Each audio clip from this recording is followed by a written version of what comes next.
Le 17 juillet 2010, Bernard Giraudot décédait des suites d'un cancer. Une terrible épreuve pour l'acteur qui s'est battu pendant 10 ans contre la maladie. Cela fait déjà 13 ans. Le 17 juillet 2010, Bernard Giraudot succombait des suites d'un cancer, qu'il combattait depuis 10 ans. L'acteur laissait derrière lui ses 2 enfants, Gaël, 41 ans, et Sarah, 37 ans, fruit de ses amours avec la comédienne Annie Dupéret avec qui il est resté en couple pendant 18 ans. En mai 2010, le comédien devient chez moi, j'habite chez une copine, s'était confié dans un long entretien pour nos confrères de Libération. Il y dévoilait ses peurs, ses craintes face au cancer du rein puis du poumon dont il souffrait. Contraint de subir de nombreuses opérations, il a été victime de pas moins de 4 rechutes.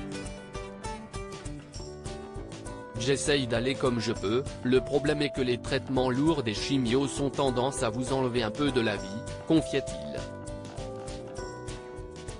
En 10 ans, Bernard Giraudot en aura vu des spécialistes.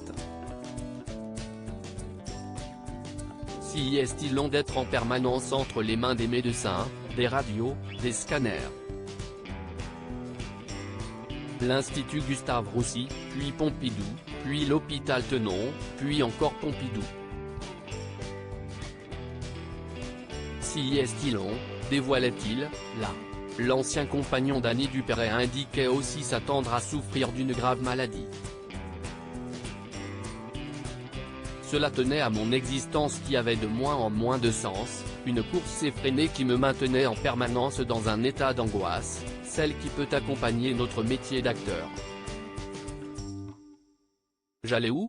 Un manque de sens, de profondeur, de recherche sur l'essentiel. Et donc, le cancer est arrivé et je n'étais pas trop étonné.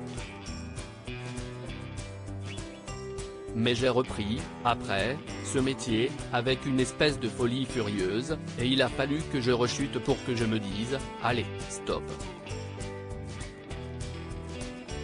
S'il s'est fait opérer une première fois, Bernard Giraudot pensait réellement que la maladie était partie. Mais ce ne fut malheureusement pas le cas. Après mon opération, je m'étais dit que j'allais tout faire pour changer ma qualité de vie, donner plus de temps aux gens que j'aime. Mais une fois encore, cela n'a pas tenu, j'ai très vite été à nouveau aspiré. 5 ans plus tard, je recevais le choc d'une deuxième annonce avec des métastases au poumon. J'ai eu une 3e récidive, ils m'ont enlevé notamment des côtes, on m'a mis des plaques. Et là, il fallait que je prenne ma décision. Je ne pouvais plus faire ce métier, je ne pouvais plus continuer à ce rythme. Alors oui, arrêtez, si est-il comme ça. Certes je peux lire des textes, je peux écrire.